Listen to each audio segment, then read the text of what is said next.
Hey guys, it's me, Feargy here. Today I'm going to be playing a spooky game called The Gardener.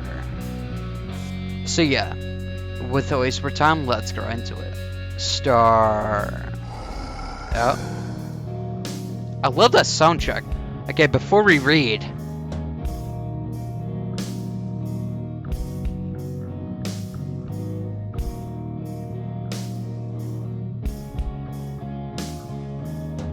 Okay. That's some awesome. It's bright. Hopefully, it's not copyright. You weren't allowed to go to his funeral. Okay, I gotta turn that down. Actually, it's kind of loud. Sorry, awesome music. I had to turn this game down to 5. Single digit. Okay. You weren't allowed to go to his funeral. They said you were a bad influence. Doesn't matter that you made him laugh. Doesn't matter that he wrote you into his freaking suicide notes. It wasn't a will. It doesn't count. Oh, is this game gonna be kind of sad? What, guys? Prepare. All you've got is the vodka you were saving for when you finally moved out of his parents' house. The memory of his laughter and his gravestone. A dull gray rock in front of you. Your thoughts swirl strangely in your head. Stagnant and disconnected from yourself. Your body is somewhere beneath the water, floating like pond scum. Sorry guys, this is really good. Is it instrumental for something? Cause that's really good. No, I'm going to legit the whole video. Oh, ugh. Frick, this vodka is cheap crap. Was this brand always this bad? You remember it tasting better when you drank it with them. At least it keeps you warm. How long have you been sitting here for? I'm sitting here for so long, just jammed to the song, man. Long enough, if the pain in your legs is any indication. Your hands hurt too, from clenching something tightly enough to mold impressions in your palms. A sword? The pocket knife. That looks like a sword. He gave it to you years ago, when he was still passionate enough to be afraid of the world and the hurt it could do to both of you. Okay. You've only ever used it to open up packages before. The blade dulled from tape and plastic and cardboard. Okay, this guy takes place in modern time, actually. Because, yeah, plastic, tape, cardboard. I just got gravestone now. That wasn't there before. Dull enough that you can run your fingers over the blade and not get cut. A strange, soothing motion you make before pocketing it. Oh, the soundtrack's gone. That was really... Okay. You go to push off the ground, to at least roll to your knees, even if he can't leave yet. Fingers calming the gold rush of grimy spring grass. When a sound stops you. What is that? Okay, I guess there's a reason it stopped the soundtrack? Is that thunder? But it's not. Not supposed to rain today. I don't think that was thunder. That doesn't sound like a growl. Huh. You hear the sound again. The rumble of thunder. The crack of two rocks against each other. Except it's close. Oh god. Too close. Yeah, I like the other option better. Frick. Yeah, that's what I'd be saying. You look up. That's a monster. There's something approaching. Growing, no. Writhing towards you. When you squint to try and make sense of what you're seeing, your vision goes static, as though you're just about to faint. After a blink, the static clears. Okay, yeah, that's bad. What the heck? The gardener. Oh, really? That's the gardener? I was hoping for a person that gardens. That'd be way better than with him. But you can't say it. Can't hold him in your brain. He's the thing you do not talk about. The scream trapped in the back of your throat. The fear from his appearance fizzles away quickly, and the overwhelming numbness settles back in. You swallow as he reaches for your friend's grave, and your voice is husky when you manage to speak. You've got blood on your hands. It is the only part of the monster that you can see clearly, stark and sharp against the stack of the rest of him. Except the blood looks old. Yeah, he's probably been killed for a while, honestly. It flecks off his hands like ashes. The gardener goes to touch the gravestone, and you lurch forward to push his hand away, throwing your whole weight against it. His skin is burning cold. Don't touch that. The gardener pulls his hand back, and his face creaks as he turns to you.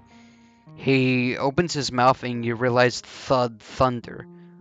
The avalanche of sound from before was his voice. The gardener. Oh, God, he's speaking to me. This gravestone is hateful to you, is it not? Your throat is tight. Yeah. Oh, come on, why would it be hateful? Come on. Oh, so that's creepy with that. You want the gravestone gone. You want it torn asunder, ground to rubble. But you don't want him to touch it either, and you don't know why.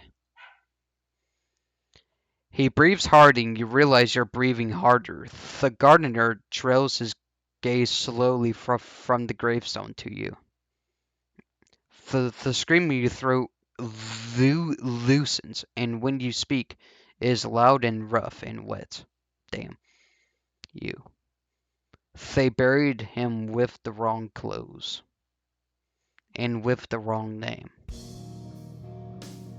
Oh, nice, it's back. They buried him a stranger. You remember the peek he got at the funeral, through the fence from far away. Him in that horrible dress and ballet flats, flinching every time they said the wrong name. The wrong name, thus etched forever onto his gravestone.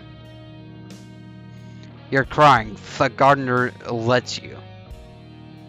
But only for a moment.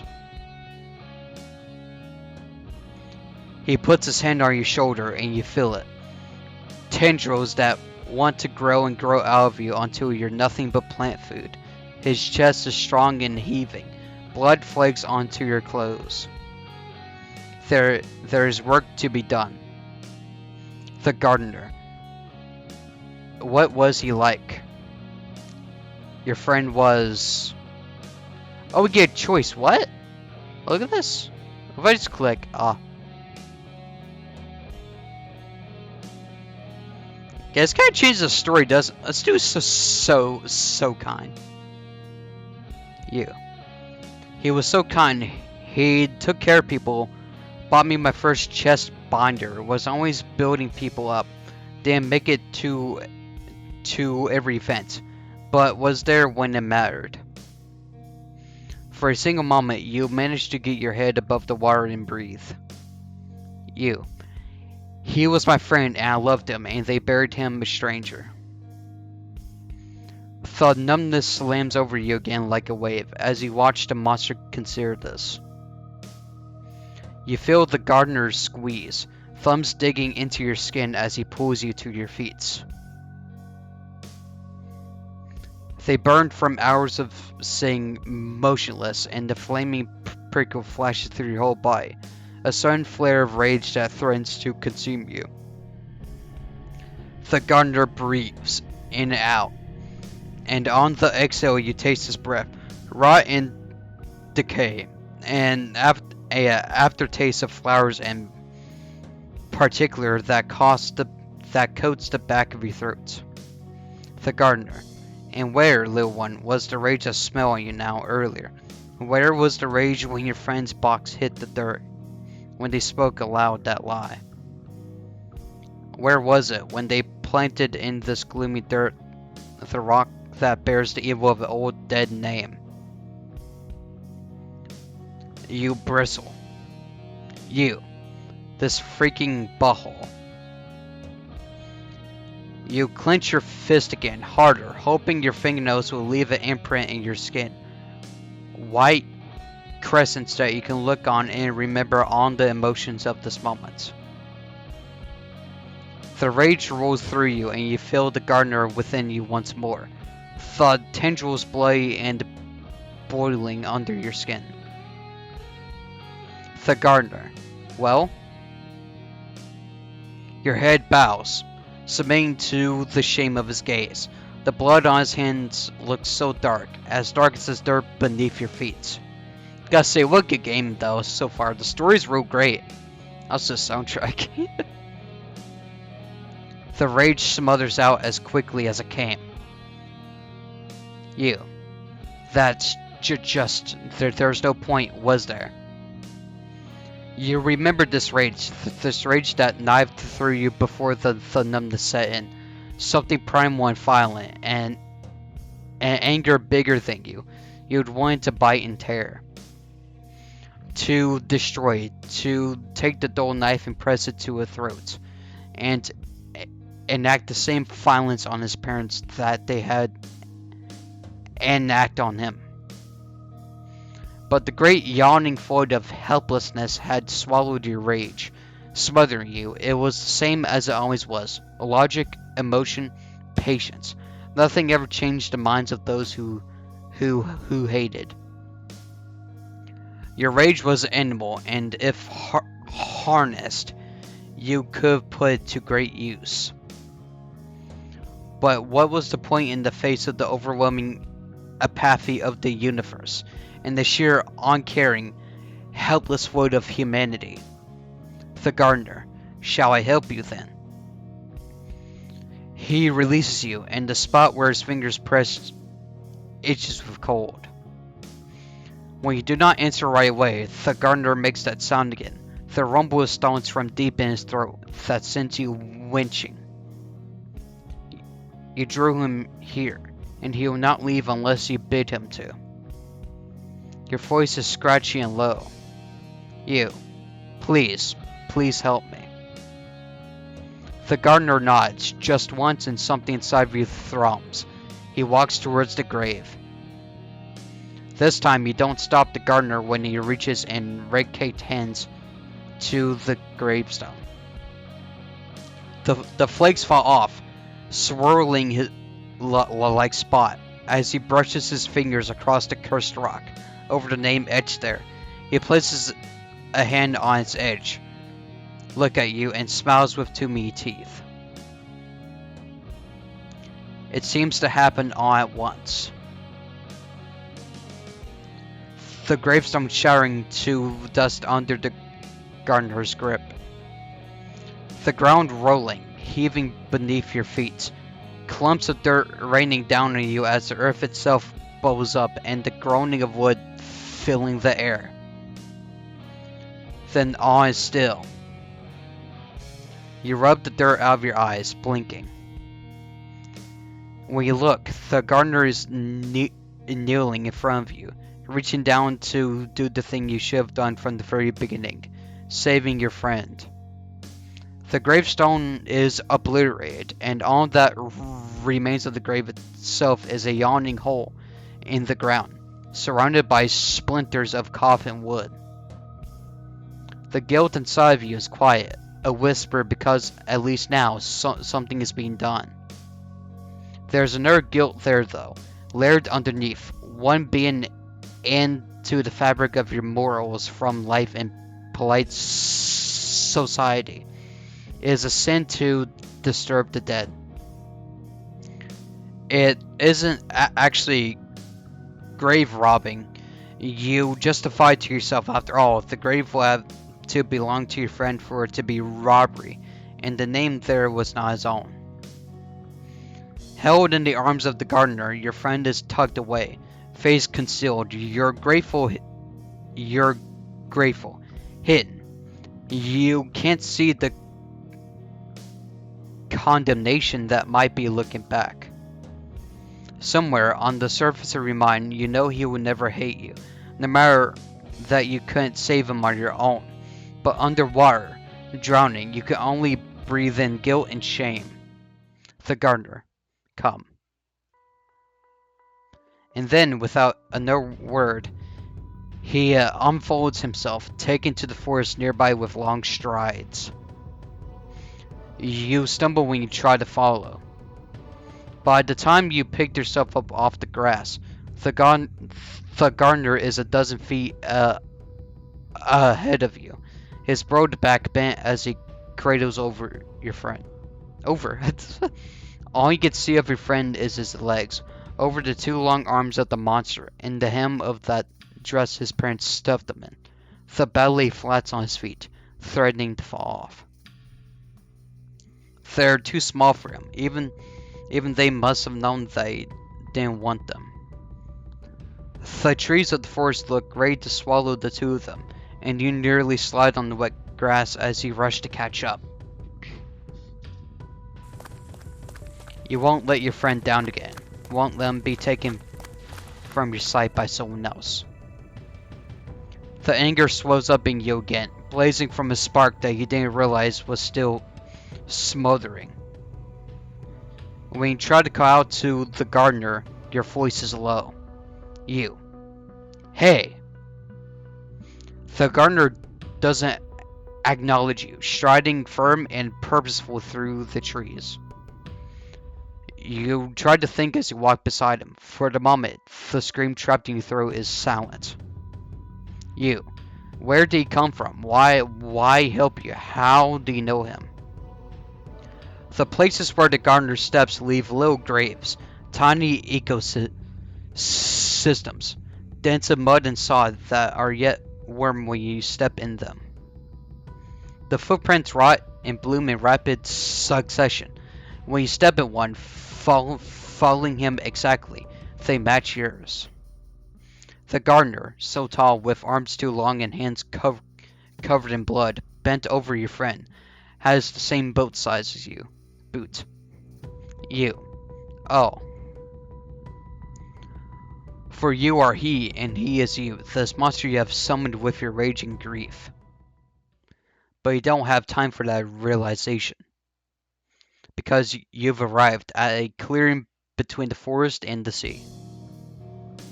There's an old tree there, collapsed on its side, so wet with rot that you can feel it in the air. You can almost pull the moss and mold deep into your lungs, allowing it to grow there. The gardener lays your friend down on the flattest section of the tree, a spot where soft green shoots are just beginning their life.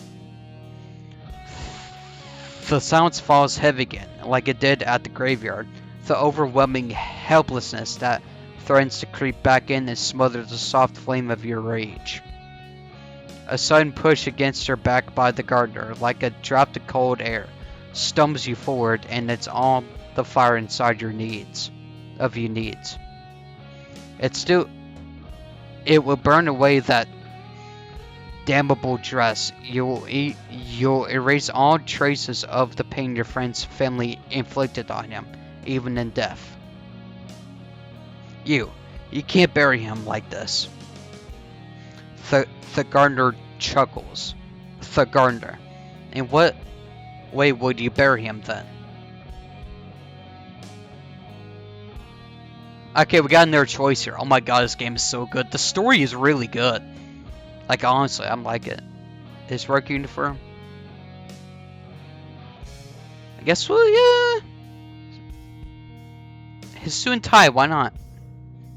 That's nice. He had this plain black suit he was crazy about. Saved up for ages. One of those expensive graduation ones, even if he'd never get to actually wear it to anything like that. You don't think you ever saw him smile the way that suit made him smile. Your face is wet and you don't remember when you started crying. The gardener. Can you see it? You can.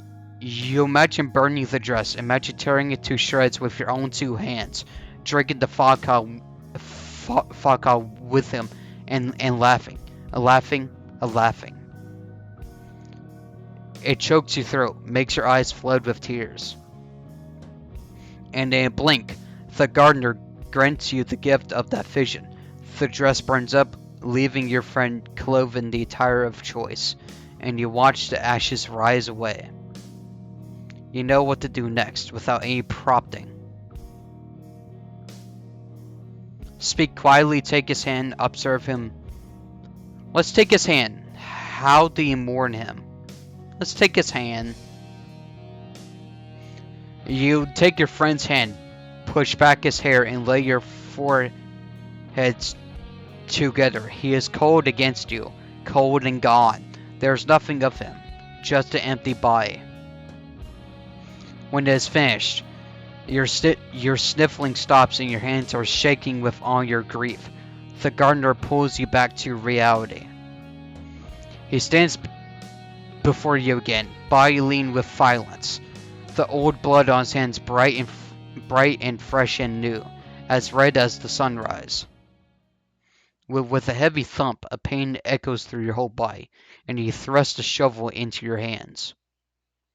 With a monstrous gruffness, he demands. The gardener. Dig! This is your punishment. Your penance. The ground underneath you is hard, only lightly damp, not the soft, spring wet of the graveyard. Okay, we have no choice here. The first stroke of the shovel into the ground is awful. The point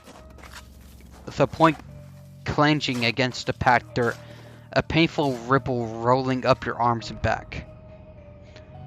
You press the shovel in again, using all your weight, and slowly, inch by painful inch, cut through the ground. The sliver of dirt you pull up hardly matches the amount of effort you put into it. You look up. The gardener glares back, and you know, with gut-deep certainty, you cannot leave until you are done. You chose this. You must dig. You cut into the ground again, and again, and again, until your back is soaked with sweat, and your arms are practically numb. You feel longer, too long. Your friend waits on the tree, and you dig for him. When you try to stop to take a moment's break, the world rolls, and you grow dizzy until you press the shovel into the dirt again. The wind roars, the gardener howls. The gardener. Dig. You dig until your back burns, until your hands are blistering. You have blood on your hands just as the monster did. Every time you try to stop, the dizziness comes back, worse and worse each time, until your shovel is back in the ground. The rage is back in your gut, resounding through your limbs with every backswing of your shovel. You swear you hear your friend laughing madly at you, gleeful at your punishments. When you look up, back bent over your shovel, the hole down to your thighs, you catch the gaze of the gardener, watchful and present. The gardener growls, roaring like thunder, jolting you back to digging. The gardener. Dig. Oh, dang. There's no choice. I mean, as I say, you dig 6 feet deep until time has lost any meaning, until blood is pounding your ears and salty sweat stings your eyes and bloody hands, and yet you still dig. Your skin feels too tight. There's stag in your mind, coursing into your body. You feel your edges become stag. You dig and dig and dig. The gardener is screaming, and the scream in your own throat finally escapes, and your shovel pierces the dirt over and over and over. Dig, dig, dig. The sound like a song, a rhythm, a dirge to your rage, your dead friend, and all the hopelessness and injustice in the world. Dig, dig, dig. The gardener screams and you scream until the world goes dark. Oh God.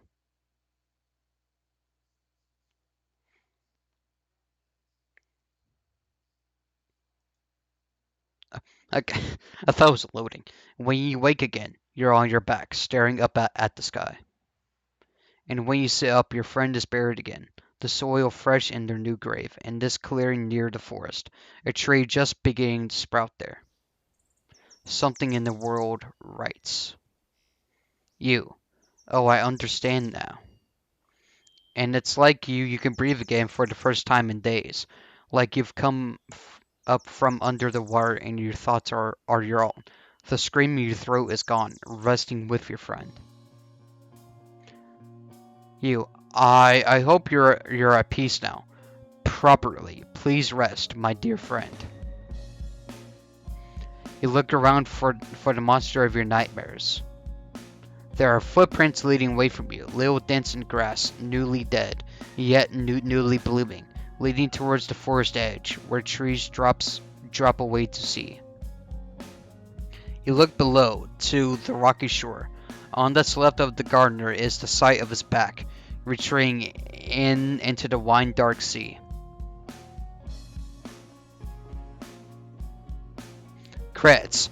Oh, that's it. Oh, this was really good. I enjoyed that story. Oh my god. Yeah, I was into that. Like at first, I was doing some funny commentary, but then I just started getting into that. That was good. 26 minutes soon, not bad. Alright, I guess I click. Oh, I'm gonna assume that's it. There may be multiple endings, but I mean that was pretty good as is. So yeah, let's go and close the game. Well, I gotta say, yeah, this was really well made. Oh my god. Yeah, I haven't played a fictional novel with the head. Yeah, that was really that was a really in detailed story right there. Yeah, I quite enjoyed that. Wow. Yeah, if you guys enjoyed this story, be sure to drop a like. So subscribe for more videos and take care. See you in the next one.